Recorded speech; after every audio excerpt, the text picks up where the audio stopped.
Welcome to the first episode of From the Sidelines with your host TJ. I'm here to talk all things NBA, all things NFL, and whatever the hell else comes up to my mind. So I'll start off with a little introduction. My name is TJ, obviously. Big Commanders fan, obviously born and raised in the DMV. I've probably watched every Commanders, Redskins, whatever you want to call them, game since 2010, 2011. And I've just been heavily invested. Obviously, it's been nothing but pain.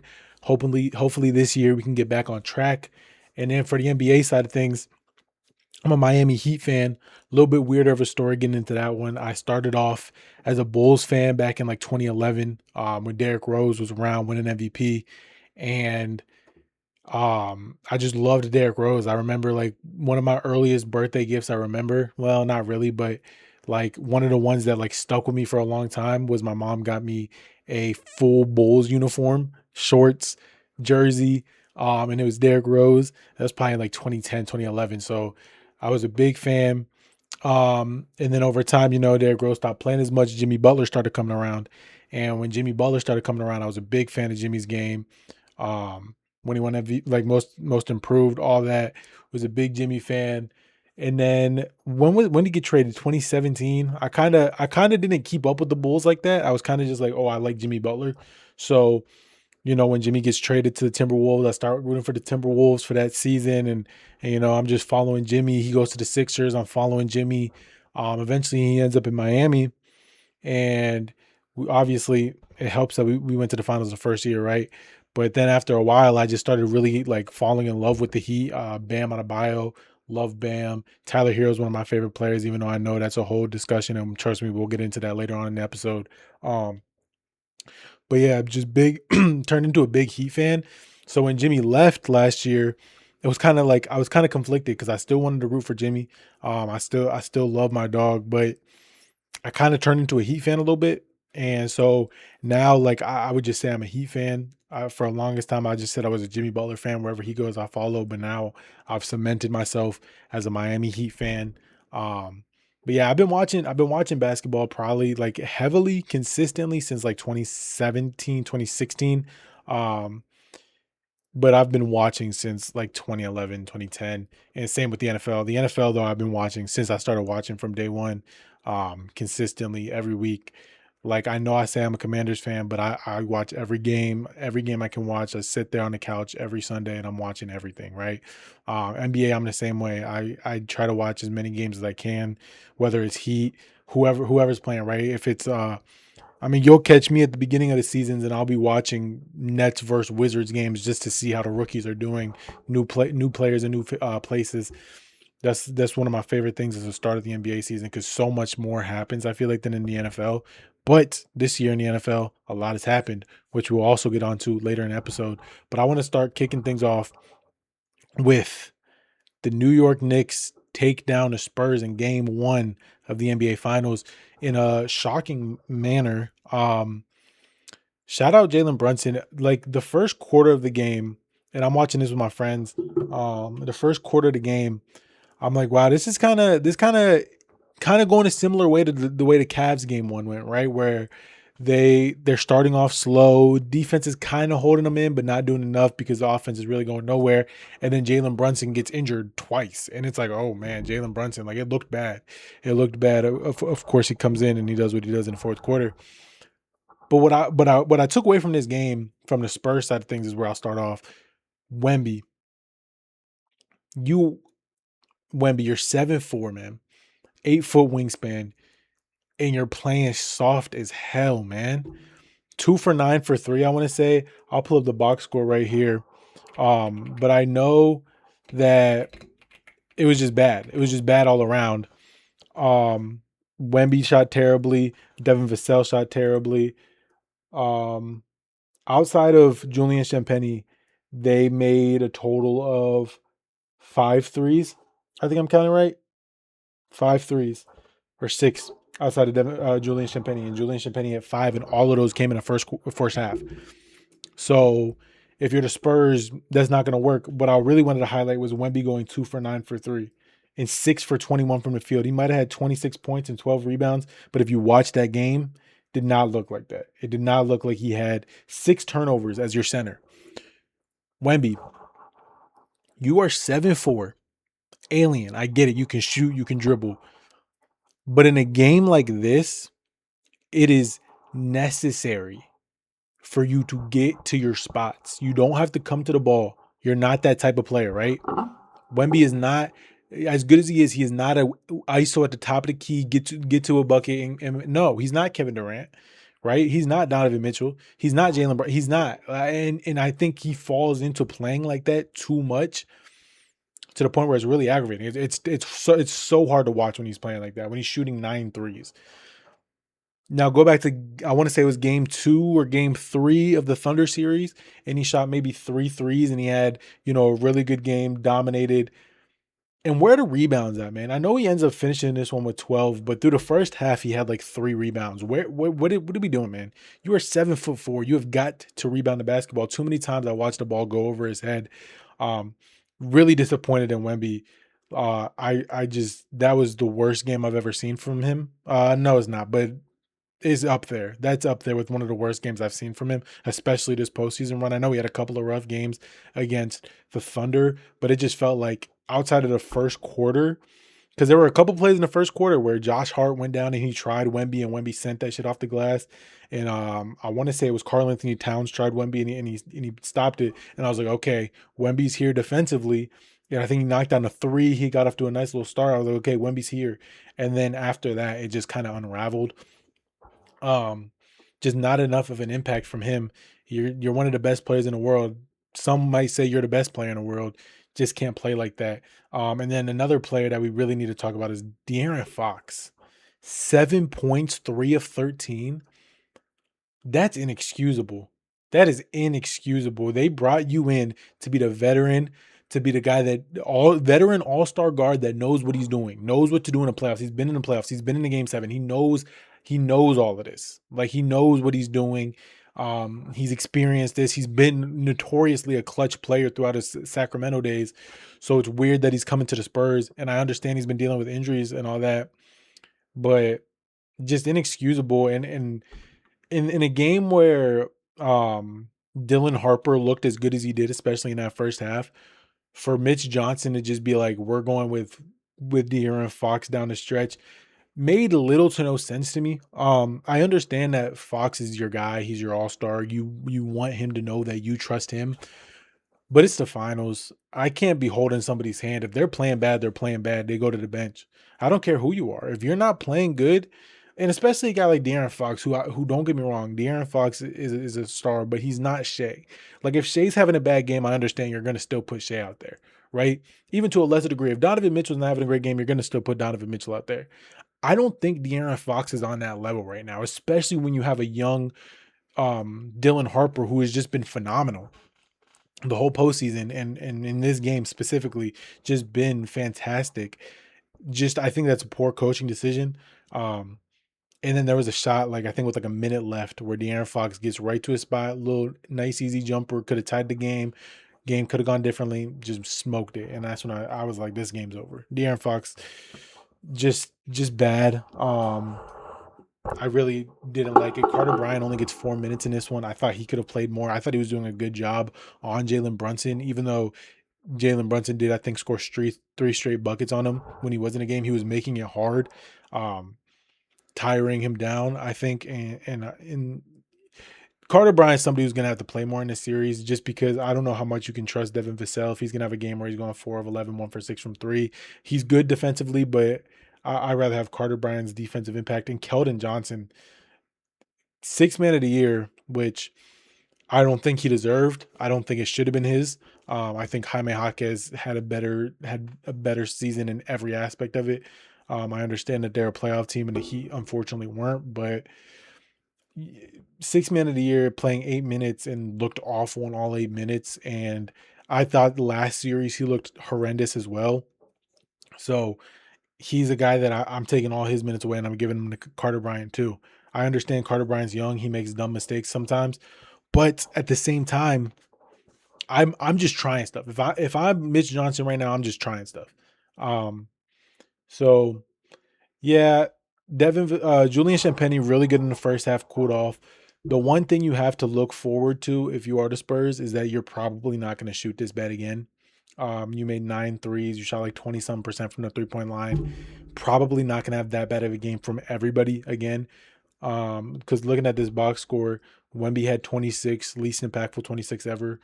Stephon Castle was good. I like Stephon Castle. I love Stephon Castle. Stephon Castle was so good in this game. 17 points. Played really good defense. Just wasn't enough because he had no other help. Dylan Harper, your second leading or third leading scorer, was 16. Tied with Julian Champagny. Like, I don't know. De'Aaron Fox 7 points is just disappointing. Harrison Barnes couldn't do anything in his minutes. Devin Vassell once again was bad, all around bad. So that is what you have to look forward to if you're a Spurs fan. You probably are not going to play this bad offensively again. However, I would like to come out and say I don't know if the Knicks will play that bad offensively again either. In the first 3 quarters, especially, or 2.5. They couldn't get nothing going. Jalen Brunson in the first half of the game was not good. He ended up finishing the game 12 of 31 from the field. 12 of 31. He had 30 points, but he was 12 of 31. He took 31 shots. Probably not going to have him be that inefficient again, right? Josh Hart, 1 of 5 from the field. Like, that's normal. But OG didn't get it going until late in the fourth. Cat was cool, but he didn't even make a three. Like, Cat's going to have a game where he hits 2 or 3 threes. Like, you have to be able to come back from that. Mikal Bridges was not on nothing this game, 9 points. Landry Shamet had a really good game, which I think like broke the Spurs because that's just not a guy you expected to play 33 minutes and be that impactful. He played more minutes than Mikal and OG in this one, and Josh Hart. I mean, he was so good in this game that they couldn't take him off the court, which is not something that they would have prepared for. Jose Alvarado was good in his couple minutes. Miles McBride came out and was just taking shots. Mitchell Robinson, he did his thing, 2 points, 6 rebounds, like not crazy impactful from anybody here. And in a game where Landry Shamet was really what broke you guys, it concerns me. It concerns me because the Knicks didn't shoot well from the three either. They only made, what am I seeing, 11 threes. And I know they shot like low 30% from the 3 point line as well. So I say the Spurs can feel good about that, but on the other hand, the Knicks can feel good about that too. We played terribly for 2.5 quarters, really almost 3 quarters, and we still won this game by 10 points. 10 points a little inflated because it was a tie game with like a minute left, but you know what I'm saying? Like, the Knicks walk out of this one feeling really good. You stole the game on the road in a game where Jalen Brunson gets injured twice, and he was just inefficient, not very good for the first 3 quarters, but then just took off in the fourth quarter, and was just unstoppable. I mean, unstoppable. He just got to where he wanted to go. Nothing could stop him. Stephon Castle couldn't stop him. Vassell, Champagny, whoever switched onto him, it was just a mismatch, and he was just giving buckets, which I love to see. I love to see a short king, 5'11", go out and hoop. It's fun to watch. It's impressive, especially when he's going at Wemby and he's just right in Wemby's face, that high little midi right there, and there's just nothing they can do about it. I expect for next game the Spurs to come out and kind of just say, you know what, Wemby's gonna roam the paint area. We're gonna leave Josh Hart, because they came out with this one and Wemby was guarding Cat, which really surprised me, honestly. Really surprised the hell out of me. I figured it would have been Champagny or someone on Cat instead, maybe Vassell, because I feel like Cat this season, in his postseason run specifically, hasn't been like uber aggressive, especially from the 3 point line. He's not looking to get off like that. So if somebody's there just to close out on him, I don't think he's just overwhelmingly gonna rain down. But Cat is a player that if he gets going, and it's gonna be rough, right? So you don't want to let that happen. But I think that's what the game plan should be, is like, okay, Josh Hart beat us. Let's let Josh Hart beat us and see what happens, right? But yeah, I mean, it's such a weird game because I think both teams played really poorly, but the Knicks down the stretch, you could see like they had the finals experience. I mean, I know the only person here that really has finals experience is Mikal Bridges. He had a shot late in the game too. Like, you could kind of just tell that this team's been together for a couple years versus the Spurs, who it's really like their first run as a team. But I also felt this way after game 1 and 2 of that Thunder series. I think the Spurs ended up pulling out game 1 in double overtime, but I felt the same way where it's like they don't They just don't have that experience. Um, so I'm not saying this one's over at all, like at all, but it does make me think more on the Knicks side. I came into this game leaning way more towards the Spurs. I was thinking the Spurs in 6 or 7. I think right now, watching that game, I'm going Knicks in 7. I think I'm going Knicks in 7. I think Wemby's gonna come out and do some stuff next game. But it's just the others for me. Like I'm not worried for about Wemby as much. Um, but I really am worried about De'Aaron Fox. I don't know if you're gonna get such a great first half from Dylan Harper again. I think Stephon Castle you don't have to worry about, but like is Vassell gonna be able to shoot? Like there's a couple games in a row now where he's been really off from three. Champagne's been great. He's been an X factor. He's been the X factor for the Spurs teams over the last couple games. But yeah, I mean, my biggest thing, and I've been saying this all postseason run with the Spurs, is when they go down, when they start to go down, especially when they lose the lead, but when they start to go down, they try to get it all back at once. They don't. They're young and they don't know how to weather the storm right now.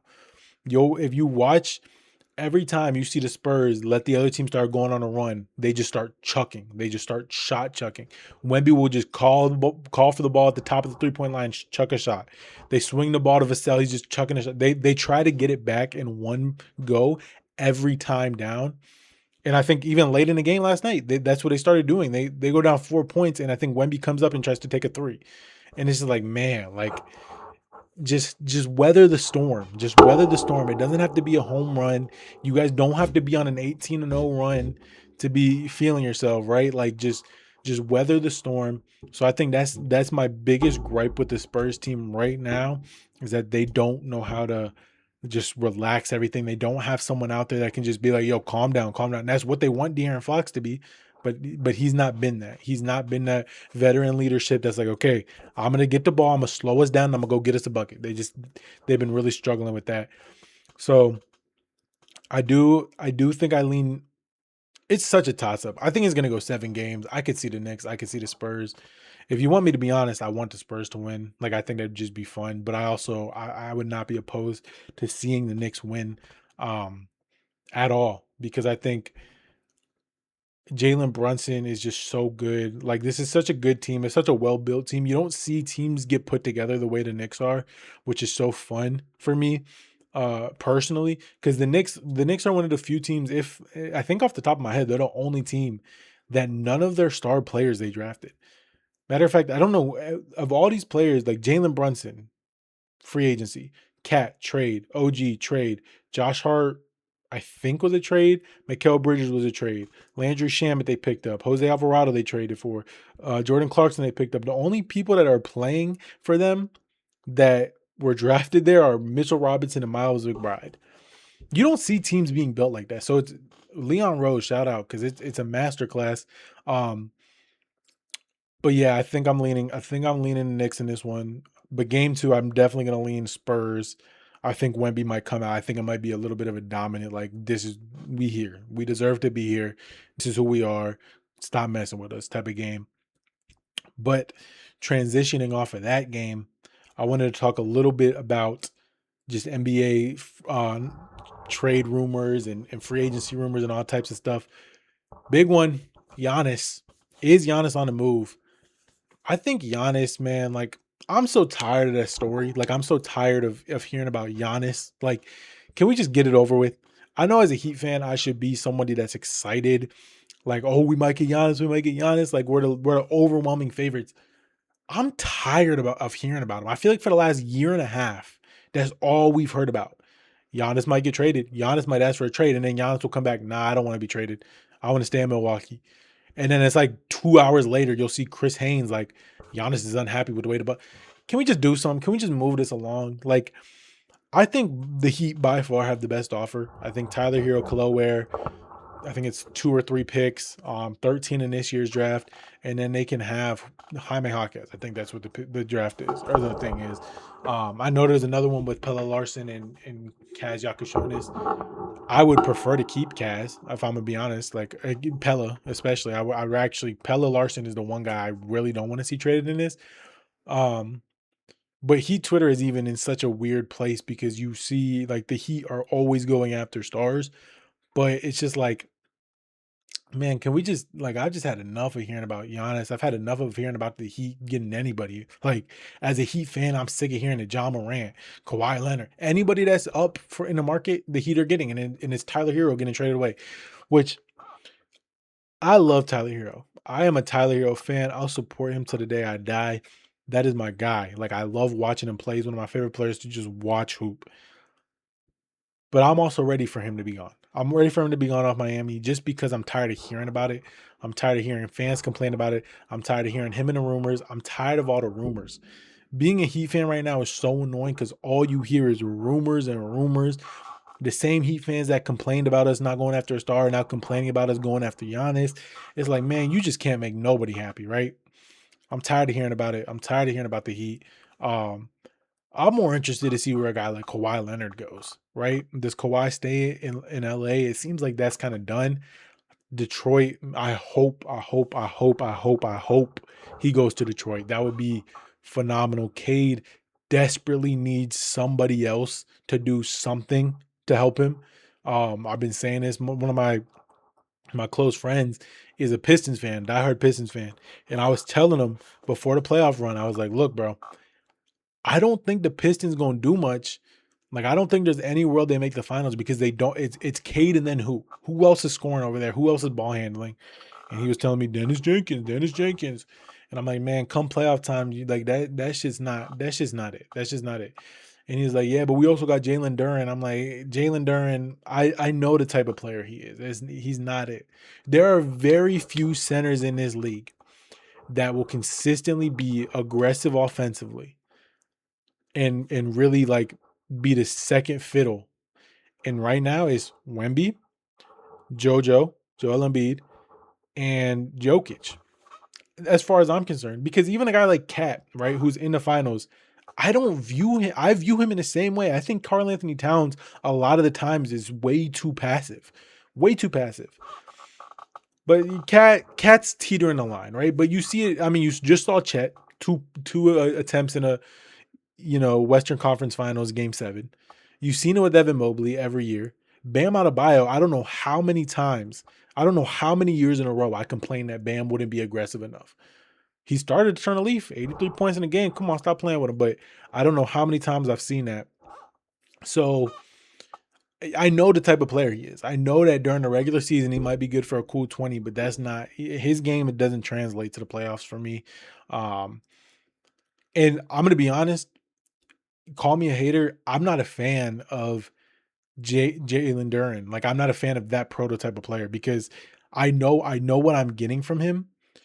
The difference between him and an Emob and a Chet is you're getting elite top of the line defense. With Evan Mobley, you're not getting that. Like not Evan Mobley, I'm sorry. Jalen Duren, you're not getting that. You're not because Jalen Duren, he's a good defender, but he's not an elite defender. He's not an elite rim protector. He's not one of the best in the world. With Bam Adebayo, you're getting like a top 3 defensive player in the league.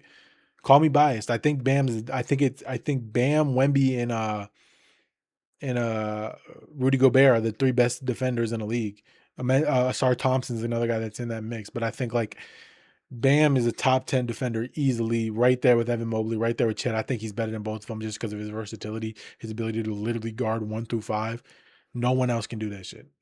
He can guard 1 through 5. I've seen it every year. I watch every Heat game. Like nobody's gonna be able to tell me anything different. So don't even try to argue me with it. But like Jalen Duren, you're not getting that. You're getting good defensive like center play. Like don't get me wrong, it's not like he's a bad defender. But to me, he's another Jared Allen. He's another, you know what I'm saying? He's cool, but he's nothing crazy. And they're about to give him a max. I think I just don't think they should. I think it's gonna mess them up a little bit. But I digress. Kawhi Leonard over there would be so great. They need something else. The Pistons are a team that I think they're gonna be really good. But they've also have a lot of draft picks that just haven't been panning out. So I'm interested to see what they do. They got to bring in somebody though. If it's Kawhi, if it's a lesser player, like if they try to get a 3-way trade and get a Tyler Hero, like I think that would just be so huge for them. They just need somebody else who can create a shot. Um, And there was another guy, sorry, that I was looking at. I'm looking at my notes right now. There was another guy in the rumor, Kyrie Irving. Kyrie Irving. Now, Kyrie Irving, another guy that if the Pistons get their hand on, a little Luca Kyrie action, the same type of thing. I think that could work really well. Kyrie, where's Kyrie gonna go? Where's Kyrie gonna go? Because don't like trust me, I already know that I see Heat fans talking about Kyrie to the Heat. Like, okay, bro, Kyrie and Giannis, and we're just gonna get the whole world. Um, Kyrie is a guy that I think can go a lot of places, like a lot of places, and be really good.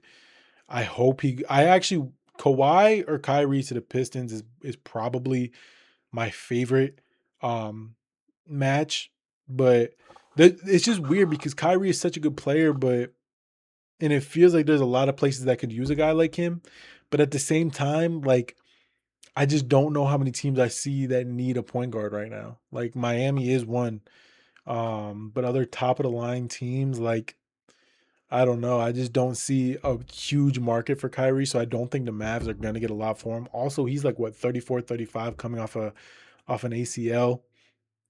So we'll see how the Kyrie plans out. And then, we see the Pelicans won Jalen Brown.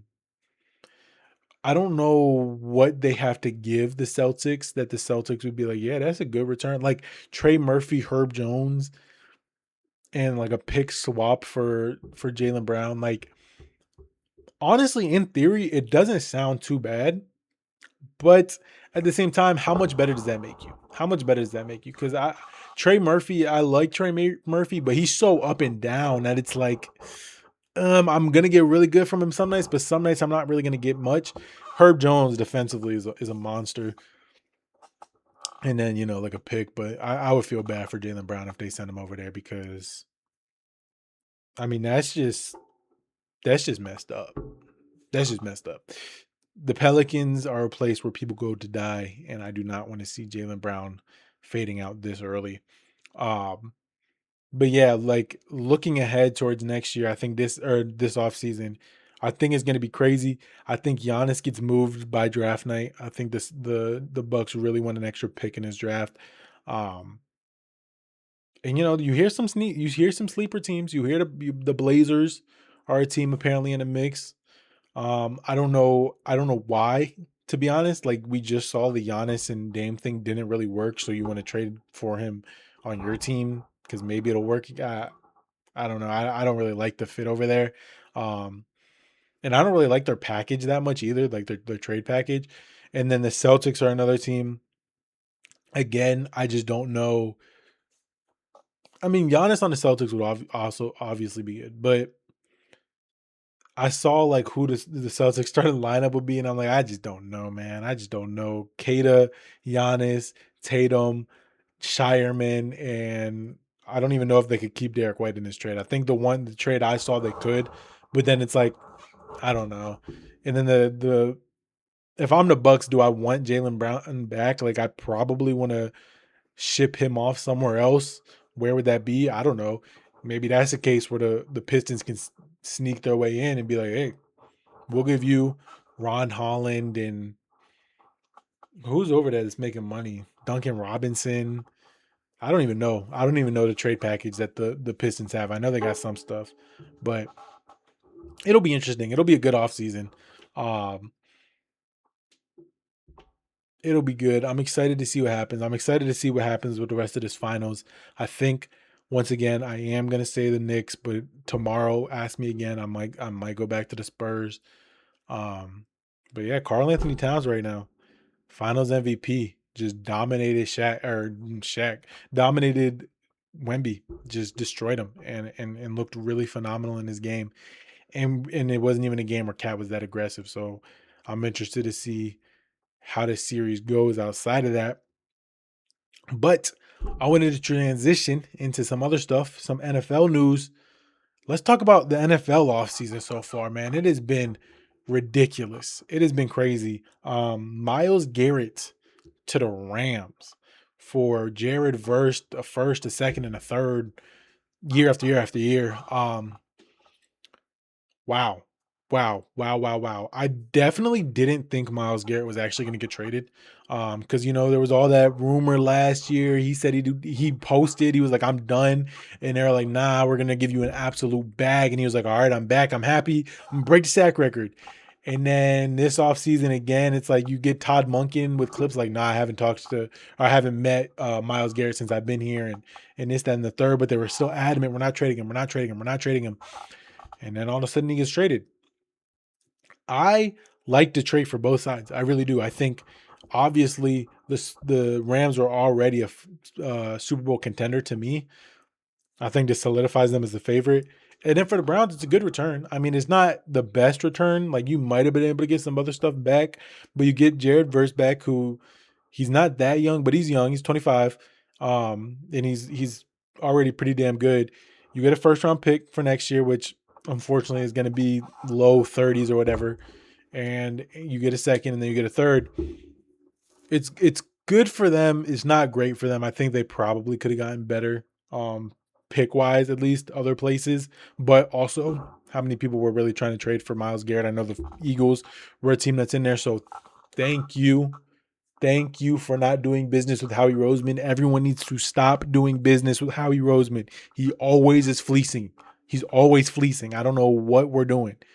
But yeah, so I'm glad he went to the Rams because the Rams are my second favorite team. I don't know why. I think ever since Sean McVay got over there, I've just always rooted for the Rams. And then you hear all these rumors about Aaron Donald coming out of retirement. I'm not buying it. I don't think he's coming out of retirement. He's like 35 now. I think he's good, but I'm really I really love that trade. And then on top of that, we got AJ Brown getting traded to the Patriots, which was the worst kept secret in the NFL. I think we all knew that was coming. I'm so blessed to be able to see AJ Brown get out of my division. I hated going against him. Any Commanders fans listening to this will know exactly what I'm talking about because he dogged us, regardless of who was out there at corner, whether it was Marshawn Lattimore, Emmanuel Ford, whoever the hell it was. He was dog walking us. But Smitty be doing the same thing, so I'm still a little worried about the Eagles. But I'm glad he's out of there. For the Patriots, I really like this. They needed a receiver desperately. I'm not the biggest Patriots fan. I don't buy into the Patriots. I think I am somebody that thinks that last year their Super Bowl run was very fluky. I don't believe in it. I think they got like the easiest path possible. Like they played the Chargers, which okay, like you could say they played good against the Chargers, but they offensively they were terrible. Um, and then Justin Herbert just the biggest playoff choker. I try to defend Justin Herbert, but man, it's hard to defend him when he's doing stuff like that every playoffs. But they're also without both of their offensive tackles. I mean, it was just okay, cool. You get out of the wild card. Then they go up against the Texans, who I'm not gonna lie, I had as my Super Bowl pick. About halfway through the season, I said Rams Texans Super Bowl. That was my Super Bowl. I put a parlay, like I put a bet in on it, and I was just that's what I thought. I thought that for the final like 9 weeks of the season. So I expected the Texans to come out and win. Don't get me wrong, but in a game where they forced 6 turnovers on CJ Stroud, I think it was like to me, okay, maybe it's not fluky because their defense stepped up, but offensively, they were just not good. That's why, like, and maybe I'm biased because I'm a Jaden Daniels fan and I'm a Commanders fan, but like when people were trying to say that his playoff run was better than Jaden's, I just couldn't see it because he was getting carried. Now he did what he needed to do. Don't get me wrong. Like I respect Drake May. In a regular season, he was phenomenal. In a postseason, I thought he was bad. Um, but they barely sneak out of that game where they forced CJ Stroud to throw 5 interceptions and fumble twice or whatever it was. And then they go up against the Broncos with their backup quarterback in a blizzard and barely sneak out of that game. So I fully expected Seattle to walk with them, like walk them down, which they did. But they go out and they get better. They go out and they get better. They get AJ Brown in. He'll be a big help to Drake May, who's already a stud, already an MVP candidate in his third year or second year. So I like what this means for the Patriots. Do I think that they're a Super Bowl contender? No, I still wouldn't put them as a Super Bowl contender. I still would have the Bills, the Ravens, the Chiefs if Mahomes is back week 1. Um, the Texans. Like I still have a lot of teams over them, but they could even the Broncos. But they could prove me wrong. Like I'm open to being wrong. I'm open to coming back to this in a year from now and y'all being like, ha ha, look at you, you're dumb. Like I'm not gonna be somebody that can't stand on my word. Like that's just what I thought. So if I'm wrong, I'm wrong. If I'm right, I'm right. Like it's not like I'm gonna gloat about it. I'm not gonna be disappointed about it if I'm wrong. You know what I'm saying?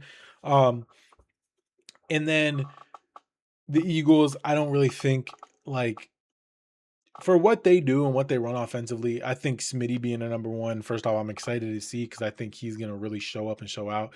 I think they'll miss AJ Brown a little bit, but I don't think it'll be a big hindrance to their team at all. I think they'll be fine. They'll still be a playoff team. All of that jazz. Um, Not really worried about them at all. Makai Lemon comes in. I'm interested to see what he does, but yeah, AJ Brown is now a Patriot. And I think those are the only two big trades to happen so far, unless I'm missing something, but I don't think so. Yeah, I don't think so. So then, I just wanted to end this off here talking a little bit about the Commanders because I'm really excited for their season this year. I think they're going to have a bounce back year. Um, I think last year was so overblown and how bad they were. I think their defense was first off horrendous, the worst that it could possibly be. Like I've watched this team for 15 years now, and that was the worst I've ever seen their defense. And trust me, I have seen some bad Commanders teams and bad defenses. I think that was the worst defense that I've ever seen. Um, there's a stat that Jaden Daniels is undefeated in games where his defense allows less than 21 points. I mean, get him a Patriots defense, get him a Broncos defense, get him a Texans defense, and I don't even know what we would be on. But I think Jaden is going to come out with David Blau, and just I think it's going to be really good. I've seen a lot of the stuff in the OTAs. It looks like they're really locked in, and they're really going to try to maximize Jaden Daniels. Um, I'm interested to see what happens with the Brandon Ayuk situation. We see now he has a warrant out for his rest and all that jazz. And Stephon Diggs, they've been talking about bringing him in, but who knows, right? But Terry McLaurin looks excited. He's saying all types of good stuff. Obviously, it's always going to be a lot of good when you go into OTAs and you're with a new offensive coordinator. But there's something I just believe. I believe that Cliff Kingsbury was holding them back. I was a fan of them letting Cliff Kingsbury go at the end of last year. I know a lot of people were against it, but I just thought his offense got figured out. I thought last year he did a really piss poor job of calling games. I thought it was terrible. And I think this year it can only go up, right? And we still managed to win. What was it, 6 or 7 games last year? Whatever the hell we won, 4 or 5. I don't know how many games we won last year. Um, but I think this year I think we'll be a playoff team. I do. I really do. I think we'll be a 10, 11, 12 win team. Um, because I just look at that roster top to bottom. You bring in Sonny Styles, you bring in Nick Cross, you bring in some cornerback depth, you bring in Leo Chenal, you bring in Clavon Chason, and you bring in Adafe Owe, and that transforms this defense. It's so much faster, so much younger than a Bobby Wagner led defense. You know what I'm saying? And then offensively, you bring in Antonio Williams, who I really like. Your offensive line's back healthy. You don't have a center right now. Nick Allegretti, you cut Tyler Biadasz. It's a little bit questionable, but save some money there, and you go and you use Nick Allegretti as your center. Only position I'm a little bit concerned about is running back. I don't know if Bill is the guy. I saw a couple there was a lot of really good from him last year, but I also thought there was a lot of really bad from him last year. But and then they let Chris Rodriguez go. I've really been a fan of Chris Rodriguez as like a backup, like come in, give you a punch type of running back. So we'll see what happens there with him. But you bring in Rashad White as well. You have Chika Kongwu now. Like I really like the moves that this team has done in the offseason. I think I think Jaden's just ready to prove everyone wrong. I think Jaden Daniels had the best rookie year of all time. Like I don't think it was I think it was the best. And I think it just gets swept under the rug and disrespected for a reason that I don't know. I don't understand. Yeah, he was injured a lot last year, in and out of the lineup. Also, when he was playing, Terry McLaurin wasn't out there. O-line was constantly injured. just nothing went the way it was supposed to last year, and then we're constantly playing from behind. I thought Cliff Kingsbury was really bad, so I thought there was just a lot going against Jaden last year. And I thought when he was out there, I don't think he was bad. I didn't think he was bad. He was. I didn't think he was great by any means. There was a lot of missed throws, which is not a concern for me from him, because accuracy has always been his thing. But it was a lot of bad last year surrounding the Commanders just in general. A lot of old, stuck in their ways. Like I just didn't think it meshed well as a team. I thought it was too much of Cliff Kingsbury versus what Jaden wants to do, right? Like there was no meeting in the middle. It was like Cliff Kingsbury's running his offense where Jaden Daniels is going to be in a pistol or in a shotgun, no under center stuff, no play action stuff. And then a lot of just forced QB runs, which I think they're going to get a lot away from this year, because you just can't run Jaden that much. You just can't like put that much wear and tear on him. We saw as like Lamar's career's gone on, like he's just run less and less every year. But I think Jaden Daniels is so good as a passer and so good of a playmaker that I'm not concerned about him the way a lot of people are. I think he'll come back and I think he'll be in the maybe not MVP mix, but he'll be right there in those conversations. And honestly, if I'm being honest, it wouldn't surprise me if he wasn't MVP conversations. I think he's that fucking good. And it's just weird to me to see like he's just getting glossed over now, like by Caleb Williams. Like Drake May, I can understand a little bit because he was so good and he made the Super Bowl, but like a guy like Caleb Williams, comparing him to Jaden Daniels to me is just like, why are we going to just completely negate Caleb's first year and then we're going to completely negate Jaden's first year? Why are we just acting like the first years didn't happen? Like, I don't know. It feels like it's forced. But it's also the Commanders. Like I can't blame people because the Commanders have a track record of being terrible. Like I watched Rex Grossman play quarterback for this team. My first years watching this team were Rex Grossman. Why I decided to keep being a fan, I don't know. I couldn't tell you. But yeah, my earliest memories are from Rex Grossman, and then we get a little bit of hype with RG3, and then we go to God, I don't even know who else. Kirk Cousins. We went to Case Keenum for a little bit.